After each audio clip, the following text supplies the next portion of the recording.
In 1 Kings 21, there's a story about a man named Naboth who has a vineyard. And King Ahab decides that he wants that vineyard. And so he goes and tries to buy it from Naboth. Well, to exchange it for a lesser quality piece of land.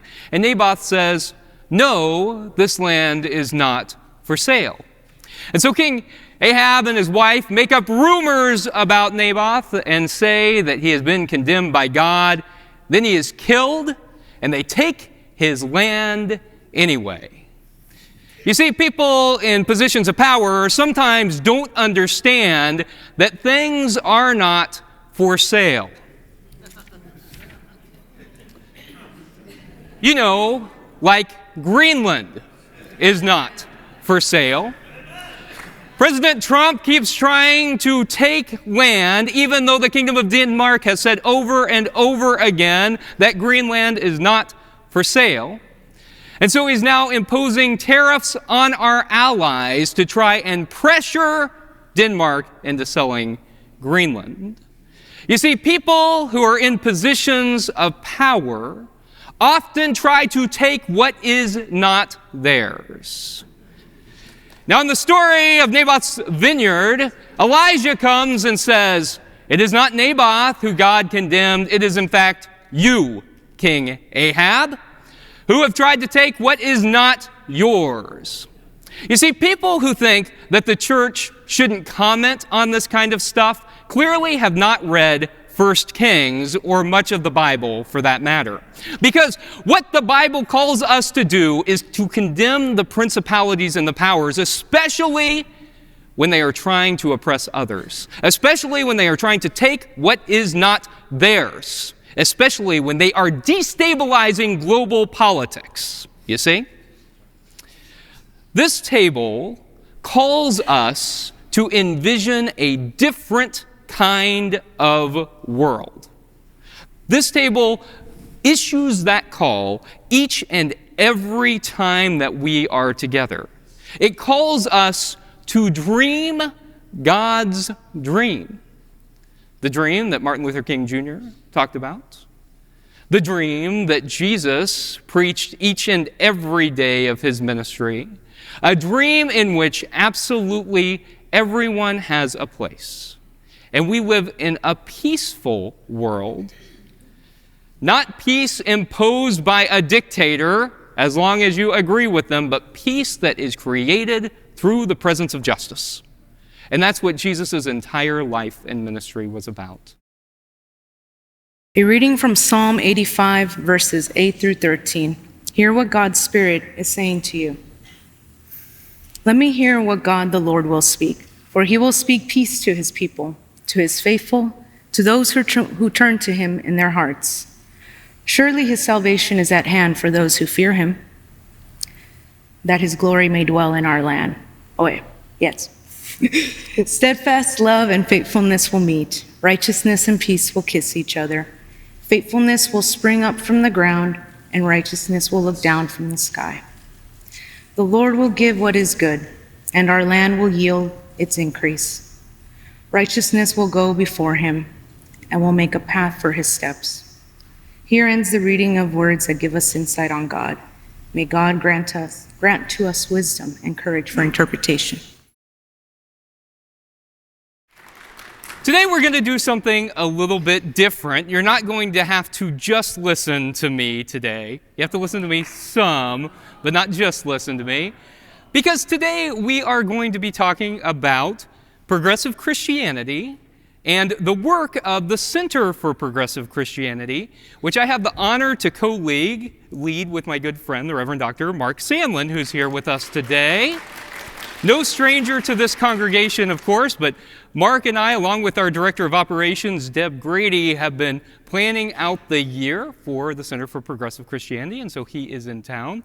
And Pastor Marcella is one of the members of our board, and so she will be talking with us today. So I'll invite Pastor Marcella and Dr. Mark Sandlin to come up, and we're going to talk a little bit about the work of progressive Christianity. Just as it should. Hey, it's good to be with you all. Good to see you, Caleb. How you doing? I'm getting tired of seeing your face at this weekend. No, I'm kidding. I'm sorry. I'm You know how I feel every Absolutely day. kidding. These folks are tired of seeing my face for real, so no. You know, the Center for Progressive Christianity started in 1994. There was an Episcopal priest, James Rowe Adams, and he looked around at what was happening in the state of Christianity in the United States, and he said, what I am seeing as the dominant voice of Christianity these days is not compatible with the Jesus that I know. And he said, something's got to be done about that. The religious right, who've deemed themselves the moral majority, are speaking loudly. What can the rest of us do? And he formed the Center for Progressive Christianity as a voice that called us to the authentic teachings of Jesus Christ, to actually follow in the footsteps of Jesus, building a faith around authenticity, around peace and justice, embracing the insights of the modern world while recognizing that there is truth that we do not know. And whenever people will ask me exactly what progressive Christianity is, I say, I really just think it's authentic Christianity. I think it's really just Christianity that hasn't been manipulated for the sole purpose of oppressing others. So I want to talk a little bit about that today, but I thought I'd start off maybe just by asking the two of you, what was your introduction to progressive Christianity more generally, and then how did you get involved with the Center for Progressive Christianity? When did that come on your radar? All right, someone needs to start, so it will be me. I was raised in, as many of you might know, I've shared, I was raised Nazarene with Quaker roots. My father was raised in a Quaker household, so the Friends Church. And he became a minister and a theologian in the Church of the Nazarene. And I won't go into details as to how that happened, but essentially he thought the roots of that church, based on its history, were rooted in justice and service to others.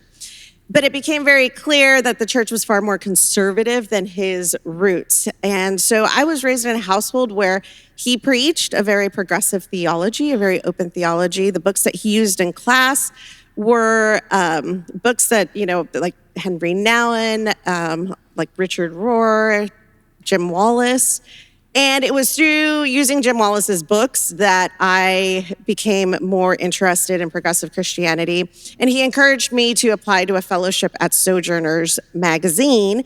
I got the fellowship. I lived there for a year, and it was there that I met the Reverend Dr. Nathan Wilson, who is a part of the Disciples of Christ Church. And you may have seen him in the little video that at our 10th anniversary, he sent greetings to Caleb. And he was very influential in my life, and he's the one who actually directed me to the Center for Progressive Christianity. It was the website. And when I clicked on there, I was like, oh, this is all the stuff I learned at home. It's the stuff that I'm learning here at Sojourners, and it really engaged me. And that was in 2001. And little did I know that decades later, I would be sitting on their board. But it is very significant to me because of their core values. And as Caleb stated, I think it is very authentic. And I, with Quaker roots, believe in simplicity. And it is a very simplified, just easy way to look at how to live your Christian faith following the footsteps of Jesus without a lot of dogma, without a lot of like do's and don'ts and don't. It's just very easy to look at the 5 core values of progressive Christianity and understand that is how Jesus lived. That's what he called his disciples to do. And I think that's what we're called to do. So that's how I found. Oh, well, and then I was invited to be on the board once I started working here. So, yeah. For me, I think it's interesting you talked about books that brought you to this. And for me, it really was books. I came out of a Southern Baptist background, which was pretty conservative, briefly in the Presbyterian Church. And I was introduced first to a book that was celebrated by them by a guy named Lee Strobel. It was called The Case for Christ. And it was supposed to kind of support their beliefs. But what I saw in it was this guy was willing to ask questions that no one else was asking, and using modern knowledge, modern intelligence, science to answer those questions. And all of a sudden, asking questions felt like it was a safe thing to do for me, even though it was a little more conservative, the conclusions he arrived at. There's other books from Neil Donald Walsh that I was early in that also asked a lot of questions and gave me permission. And then I quickly moved into people like Diana Butler-Bass and Bishop Spong. And I think that it's interesting that in both stories, and I think in a lot of stories, a lot of it started with education, with valuing logic, with valuing understanding the world, not some blind belief, but an approach that says this is so important that I'm going to use everything in the toolbox that I have, including science, including psychology and sociology, historical techniques, to understand who I am. So that's what started me down the course towards progressive Christianity. And about 25 years ago, I started writing online when a lot of ministers weren't willing to speak out about kind of questioning the traditional faith and traditional beliefs. And in that, I got reached out to by the person who was the executive director then, Deshna, and asked and invited to join the board. Was already participating online and meeting lots of people and finding people. I was like, oh, yay, I'm not the only one. There's a lot of us out there who have a strong faith, but also want it to make sense. So that's how I got connected with it, and I couldn't be happier about it, honestly. Well, I'm so glad that both of you are involved with it and have such strong leadership in the progressive Christian movement. I grew up in rural Missouri, and kind of everybody was Southern Baptist in rural Missouri, even if they were like a mainline Protestant or Catholic. It was just in the water there, and in the way they approached Scripture. But I grew up, oddly, in a small little progressive church in the midst of all that. And my pastor had a weekly newspaper column, and I guess he got it because the editor of the newspaper was a member of the church. And in that newspaper column each week, my pastor would say things that just really irritated everybody in town. He would talk about how we should be inclusive in society. He would talk about how Jesus called us to justice. He would make these like progressive theological statements that had, of course, political implications. And that meant that my entire life I was told that I was going to hell for being too progressive. But I do think that that model is what formed the way that I see ministry, was my pastor growing up talking about things in that way. And so I found the Center for Progressive Christianity, I think, when I was in college. And I thought, as I was trying to make sense of how it is that we live an authentic faith with the things that we know to be factual and true about the world, the Center for Progressive Christianity was a place that facilitated that embraced questioning and embraced thinking about how it is that we can use our brains as our hearts are compelled by faith. And so it was something that was very meaningful for me. You know, at Center for Progressive Christianity, we've realized, too, that a lot of people, whenever they talk about what kind of a Christian that they are, a lot of times people will say, I'm not this kind of Christian. Have you ever felt like you had to define yourself in that way? Like, oh, I don't believe that LGBT people are going to hell. I don't believe that everything is literal in the Bible. I don't believe that poor people should be taken advantage of, whatever it is. And we recognized that a more helpful way to do that, I think, is defining ourselves not in relationship to what we don't believe, but instead defining ourselves by what we do believe. And so historically, we had what was called the 8 points of progressive Christianity. And a few years ago, when Mark and I took over, we went through and we did a process with our board, and we kind of consolidated some of those and came up with the core values of progressive Christianity. And so I thought it might be helpful to talk about those. And so what I'm going to do is I'll name one of the core values, and I'll give you one, and then I'll let you talk about it, and I'll give you another one, let you talk about it, and we'll go through the 5 core values so that you can hear a little bit about what those are and what those mean. And so the first one is, by calling ourselves progressive Christians, we mean we are Christians who, first core value, believe that following the way and teachings of Jesus can lead to experiencing sacredness, wholeness, and unity of all life, even as we recognize that the Spirit moves in beneficial ways in many faith traditions. So this is yours, Marcella. So basically that while we recognize that Christianity is our path, that there are multiple paths that lead to God. Can you talk a little bit about why that's important, Marcella? Yes, definitely. Obviously, like Christianity, everybody knows is based on the teachings of Christ, of Jesus. However, going back to education, as you learn the stories in the Bible, as you learn about Jesus' life, you learn that a lot of the narrative that we've been given about Jesus and his life, being born by a virgin, the resurrection, there's just different things that follow similar stories in other faith traditions or previous even societies and stories that were core to explaining certain situations in society and in the everyday workings of their life.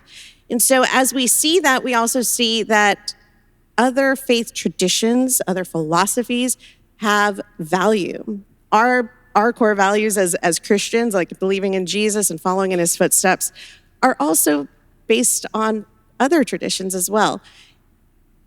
All truths, I believe, most major world faiths point to God, the same God that Jesus preached about. We see similarities, and I think those of you who have joined us here in this congregation, those of you who have joined us as we visited other faith traditions, or anybody who has learned about other faith traditions, when you start seeing the similarities and the commonalities, I think that it's really difficult to say that there's only one true path to God, and it has to be Jesus, and it has to be this very specific way. Because when seeing those commonalities, you see that there are multiple ways to experience a life of love and with God. And I think that's what progressive Christianity asserts. It's based on historical truth and history. We know that these stories existed in multiple faith traditions. It's not just Jesus that has this virgin narrative or, any others, similar stories. And when you look at the historical truth, and when you study and you see the faith and the values of other religions, it is hard to deny that Christianity is the only one true path to God. And that we can celebrate these different faiths and these different traditions and beliefs, all knowing that our ultimate goal is the same. Thanks, Marshall. Yeah, I think about that, that you can walk a path that is the right path for you, your way of making sense of the world, while recognizing that other people may take different paths that might lead to the same place, and it might have different stops along the way, but can all be beautiful. I think about the time whenever during Lent we went and we saw all these other faith traditions and how meaningful that was. The second core value for you, Mark, is by calling ourselves progressive Christians, we mean we are Christians who seek community that is inclusive of all people, honoring differences in theological perspective, age, race, sexual orientation, gender identity and expression, class, or ability. What's that mean for you, Mark? Well, for me, I'm going to pull it back to a very important teaching from Jesus. When Jesus says, love the Lord, they ask, what's the most important commandment? And Jesus says, love the Lord your God and love your neighbor as yourself. The "and" in there, believe it or not, wasn't originally in English. And the word that's used there actually implies the word that's used there actually implies something closer to love God and basically the same thing, love your neighbor. And that we lose a lot in that translation. That's so important to understand. And for me, this particular line, the number 2 in our 5 points, is rooted completely in, you've got to understand that every time you meet someone, you are meeting an aspect of God. And that relationship that forms in between you is also part of God. So if you wish to honor God, if you want to have a closer, more meaningful relationship with God, each person you meet, no matter what walk of life they come from, no matter who they are, how they're marginalized, and probably more specifically with those that have been historically pushed to the edges. Developing that relationship in a positive and loving way is what begins to help us understand this thing we call God. That's very helpful, Mark. I think that's something that's easy to forget, that, the text says that we are all reflections of God's divine image. And sometimes we get confused and think that means only the people who think, look, and act just like us. And the biblical call is always to expand that notion. And that made people so uncomfortable in the text. And it makes people so uncomfortable today, including sometimes us, me, that it calls us to constantly expand our notion of who's in and recognizing that nobody's out. Our point 3, and I'll take this one, is by calling ourselves progressive Christians, we mean we are Christians who strive for peace and justice among all people, knowing that behaving with compassion and selfless love towards one another is the fullest expression of what we believe. And so I think about how much of Christianity makes itself about professing the exact right belief. Right? For most Christians, what makes you a Christian is believing the right thing. It's called orthodoxy. And I think that those of us who consider ourselves progressives are more concerned with proper practice, orthopraxy. It is following Jesus' teachings, which, as we look at his example, involve working for a peace society that was only made present through justice, that actually creates the reign of God on earth. So a lot of times I will tell people when I'm talking about progressive Christianity that progressive Christianity is kind of this moment in which we are both looking backwards in time and looking forwards. That we're looking back at the teachings of Jesus, but then we are looking forward at what this world can be, because that's what Jesus primarily talked about, the basileia, right? The reign of God on earth, that we are striving to make progress towards a world that looks more like the basileia of God. Our 4th core value for you, Marcella, is by calling ourselves progressive Christians, we mean we are Christians who embrace the insights of contemporary science and strive to protect the earth and ensure its integrity and sustainability. So both science and creation care. Yes. Well, progressive Christianity is very much rooted in, the historical Jesus. So not just the Jesus that we feel and that we think, but there's actual historical proof of Jesus, and based on, and that's something that we look at. And so if we believe in history, it's also okay to believe in science. Like, science is fact and proof and questions. And I think that's one of our core values, because you can't deny science. And a lot of the biblical stories and the stories of those times were created to try to help us find answers at that time, help people of those times find answers that they couldn't find. And now science has shown us some of those answers. So the creation story, for example, we have historical proof of how the world was created. And it's okay to embrace that, while still remembering, the creation story of the Bible and what that's trying to teach us along the way. So I believe that with science, it's one of the most beautiful ways to experience God. And we actually have a scientist in this congregation that I had a beautiful discussion with a couple of weeks ago, and how her study of science has actually deepened her faith. And I think that's one thing that progressive Christianity embraces, is truth. And there is truth in science. And along with that, creation care. Wow, God, didn't ask us to just kind of take care of the planet, but wait until heaven. Heaven's coming near, so we don't have to care for the planet. No, this is God's creation. If we really believe in God, we see the workings and how we're connected through, different cells and molecules and all this energy around us, and even stuff that we can't explain. Who else but God? And God has entrusted us to care for this planet. And caring of this planet is caring for each and every one of us. It's caring for our neighbors in Guatemala, our neighbors in Somalia, because what we do here affects everybody else. And when we're called to love and to care and to have compassion for our neighbor, then that means we need to care for our planet, care for the animals, the plants, the trees, because that sustains us. So I think that's very important in progressive Christianity is that understanding of science. And science is showing us that we are killing our planet. We are not making it better. And it's not just us as individuals. We're called to call the corporations who are destroying our planet into action and remain firm that, they need to change their practices, right? But that stems from historical accuracy, from science, from fact, and then also from our spiritual faith, where we believe that God has called us and entrusted us for care of his or her creation. Thanks, Marcella. I think about how if we do believe, as Marcella said, that God is a part of this world, and I believe that God is a part of everything, then instead of just guessing or believing things that people have said, don't we want to know what is factual? Like, don't we want to know how God is actually a part of that? And so I think science provides such a great insight into how God actually works in the world. And our last core value that I'll give to Mark, and then I'll say a few words to wrap us up here. By calling ourselves progressive Christians, we mean we are Christians who, point 5, commit to a path of lifelong learning, believing there is more value in questioning than in absolutes. Yeah, absolutely. I mean, you've heard it through almost everything that we've talked about up here, the importance of learning.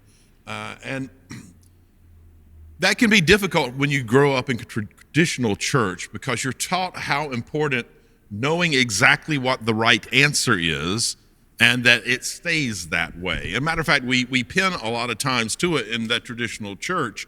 Your likelihood of getting into heaven is very much dependent on how much you understand and believe the exact thing we were told you that you were supposed to believe and adhere to it. And that's what's going to be on the checkbook when you get up to the pearly gates is, did you do X, Y, and Z?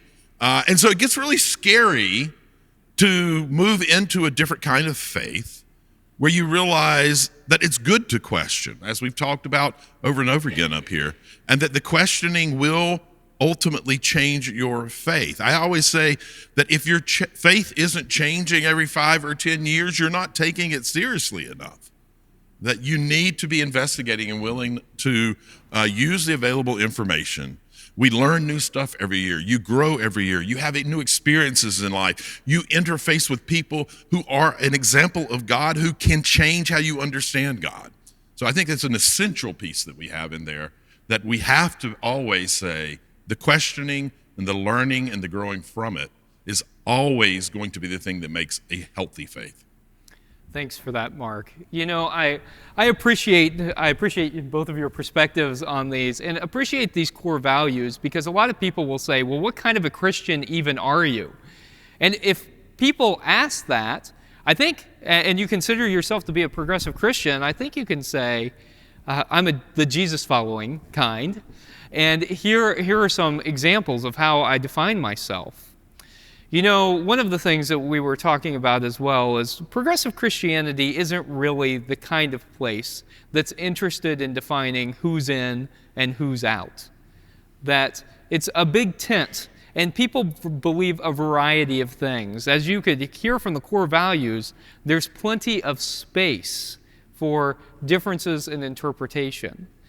And so I think, though, that one of the calls to progressive Christianity with that in mind is a recognition that the journey doesn't stop with what we often call deconstruction.